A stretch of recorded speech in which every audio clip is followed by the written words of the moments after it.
बिस्मिल्लाहिर्रहमानिर्रहीम। अस्सलाम वालेकुम। 13 जुलाई और आज जुमेरात का दिन है। सबसे पहले अपनी वीडियोस के बारे में बताता हूँ कि इसके 3 हिस्से होते हैं और पहला हिस्सा मैं ट्रेडिंग के बारे में बताऊँगा।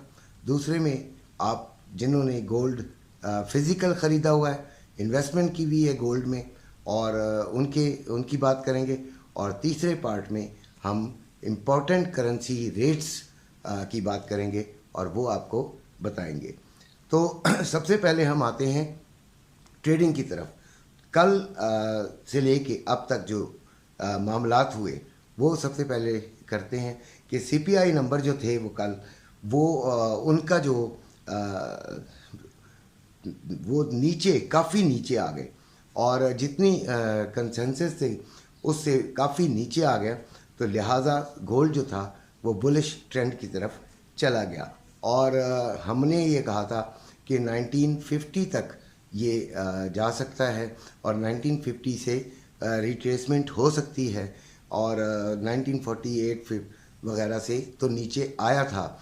बहरहाल जो अक्लमंद थे उन्होंने उसे पिक कर लिया होगा और ये भी कहा था कि स्कैल्पर्स डे है और स्कैल्पिंग जो है वो फ़ायदेमंद होगी। जो स्कैल्पर्स थे उन्होंने फ़ायदा उठाया और उसको एंजॉय भी किया। और जो इंट्राडे में हुआ वो ये था कि 1959 पर अभी मार्केट मौजूद है और जिन्होंने इसको 1950s में जाके सेलिंग की तरफ ले लिया है वो ज़्यादा परेशान ना हो। बहरहाल SL लगाना तो बहुत ज़रूरी था जो हमारा असूल है, लेकिन SL कई लोगों ने नहीं लगाते, ज़रा बहादुर होते हैं और बहादुरी जो है वो ऐसे कामों में नहीं चलती, अकल चलती है। बहादुरी और चीज़ है और अकल और चीज़ है। तो बहरहाल जो बहादुर जो अक्लमंदी के साथ चलता है वो असल चीज़ होती है। तो अभी 1959 पर है।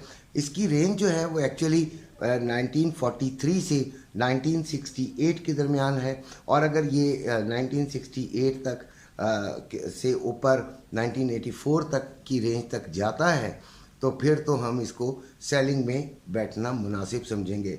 तो अभी इस बात को समझ लीजिए कि ये वैसे 1951 52 तक ये नीचे अभी आ सकती है और भी नीचे आ सकती है और वहाँ से आप देखिएगा कि बाइंग में भी देख सकते हैं और जब 1968 to 1984 के दरमियान कहीं आप समझकर इसे सेलिंग में ले लें तो वो बेहतर है, क्योंकि ट्रेंड जो है वो बियरिश ही है अभी तक ओवरऑल मार्केट का। बाकी हम बात करते हैं नेस्डैक की। तो मैंने आपको ये कल कहा था कि अगर ये 14,950 से नीचे ना गई तो फिर ये तकरीबन 15,350 तक जाएगी और तकरीबन ऐसा ही हुआ और अभी भी इसमें बुलिश ट्रेंड मौजूद है। लेकिन अगर ये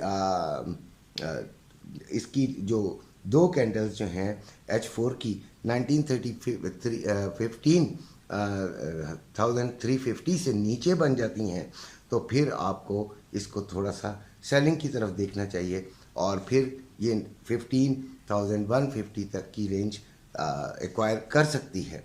ऑयल में देखें, ऑयल जो है इस वक्त खड़ा है 75 यानी $76 पे तकरीबन। तो यहाँ पे आकर ऑयल में बाइंग तलाश करना मुनासिब नहीं है। मेरा अपना ज़ाती ख्याल है कि ऑयल जो है वो क्योंकि देखें DXY जो है वो उसका जो ट्रेंड है, जो उसकी लाइन है वो डाउनवर्ड्स है। तो आप ऑयल में यहाँ पर आप जो है वो अभी जो है वो बाइंग की तरफ ना जाएं, क्योंकि ये अब काफ़ी 2-3 दिन से डाउनवर्ड DXY है। अभी इसमें थोड़ी सी बेहतरी भी आ सकती है, तो लिहाजा ऑयल जो है उसको आप जो है वो सेलिंग की तरफ ढूंढिएगा और बड़ी एहतियात से SL लाजमी लगाइएगा और बस उसके साथ अगर करेंगे तो इंशाल्लाह आप कामयाब होंगे। अब आते हैं फिज़िकल गोल्ड की तरफ। देखिए कल UAE ने भी $1 अरब भेज दिए हैं और IMF ने भी अपना कर्जा आपका मंजूर कर लिया। 19 डेज़ का जो कर्जा था वो आपका मंजूर हो गया है और 3-3 महीने बाद $1 अरब आपके पास आ जाएंगे। तो इससे देखें IMF का तो काफ़ी हद तक वाज़े हो चुका था। जब आपका सऊदीया से आया था तो आपने देखा होगा 5-6 हज़ार जो है वो सोना उसी वक्त तेज़ी से गिरना शुरू हुआ और गिर गया। तो अभी इतना ज़्यादा इम्पैक्ट इसका नहीं आया क्योंकि पहले से जो इसके शॉक्स थे वो सोने पर आ चुके थे। अभी जो रेट है मार्केट के अंदर वो 2,02,550 है पीस का और रवे का 2,50,000 रुपये है। तो ये इतना बड़ा फ़र्क नहीं आया नीचे की तरफ। लोग बड़े परेशान हो जाते हैं। देखिए जो ट्रेडर्स होते हैं, जो इन्वेस्टर्स होते हैं, वो बड़े दिल के मालिक होते हैं। वो ये छोटी छोटी 2,000 1,500 से नहीं घबराया करते। आप ये घबराना जो है वो छोड़ दीजिए। कई लोग मुझे कमेंट्स में बड़े बड़े अजीब कमेंट देते हैं कि जैसे कि मैंने उनका हाथ पकड़ के उनको सोना दिलवाया। बिल्कुल, हम ये कहते हैं कि सोना जो है वो एक बेहतरीन चीज़ है अपनी जो पैसे की वैल्यू को बरकरार रखने के लिए, लेकिन किसी को ज़बरदस्ती तो हम नहीं दिलाते। हाँ, जिनमें जो ये कोई लॉलीपॉप नहीं है, बच्चे नहीं हैं, जो ख़रीदता है उसकी भी नज़र बहुत ज़्यादा होती है, वो भी मार्केट पर नज़र रखता है, वो भी हमारी बात से इत्तेफाक करता है तो कुछ सोच समझ कर ही करता होगा। तो ये पाकिस्तान में काफ़ी सारे चीज़ें जो हैं वो उलट पलट हो जाती हैं और इस तरह होती रही हैं। अभी भी जो है वो देखें इंटरनेशनल मार्केट में बढ़ा तो हमारे पास नीचे आ गया।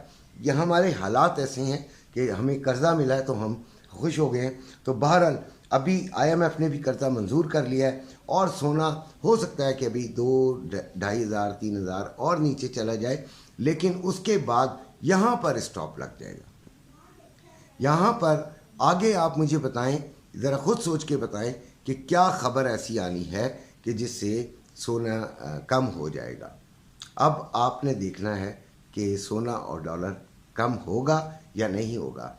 मेरी राय के मुताबिक यहाँ पे स्टॉप लग जाएगा और अब उसके बाद सोना जो है वो ग्रेजुअली बढ़ेगा। जिन्होंने बेचना है और जिनकी कोई मजबूरी है वो तो एक अलग बात है।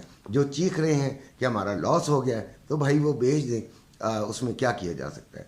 लेकिन इसको इन्वेस्टमेंट को होल्ड करना बहुत ज़रूरी है और जिन्होंने नहीं ख़रीदा वो देख कर समझ कर 2-1 दिन में ख़रीद लें। अब आ गया जो इम्पॉर्टेंट रेट्स हैं। डॉलर 278 रुपये में बाइंग, 281 रुपये में सेलिंग। ये ओपनिंग रेट्स बता रहा हूँ, दिन में जाके ये कम भी होंगे। पाउंड 355 रुपये में बाइंग, 361 रुपये में सेलिंग।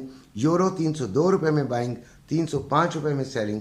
ऑस्ट्रेलियन डॉलर 191 रुपये में बाइंग, 195 रुपये में सेलिंग। कैनेडियन डॉलर 214 रुपये में बाइंग, 216 रुपये में सेलिंग। दिरहम 76 रुपये 40 पैसे में बाइंग, 77 रुपये 20 पैसे में सेलिंग। रियाल 73 रुपये 20 पैसे में बाइंग और 74 रुपये में सेलिंग। कतरी रियाल 76 रुपये 81 पैसे में बाइंग और 77 रुपये 51 पैसे में सेलिंग। ओमानी रियाल 724 रुपये 56 पैसे में बाइंग और 732 रुपये 56 पैसे में सेलिंग। बहरीन दिनार 741 रुपये 93 पैसे में बाइंग और 749 रुपये 93 पैसे में सेलिंग। कोयती दिनार 908 रुपये 34 पैसे में बाइंग, 917 रुपये 34 पैसे में सेलिंग। और चाइना येन 38 रुपये 70 पैसे में बाइंग और 39 रुपये 10 पैसे में सेलिंग। सोना 1959 डॉलर पर आउंस है और पाकिस्तान में 2,02,550 रुपये पर तोला है पीस का रेट और रवे का 2,50,000 रुपये है। चांदी 24 डॉलर पर आउंस है और ये तकरीबन 2,400 रुपये पर तोला मार्केट में अवेलेबल है। इसी के साथ आपसे इजाज़त चाहता हूँ। अपने घर वालों का ख्याल रखिएगा। अल्लाह हाफिज़।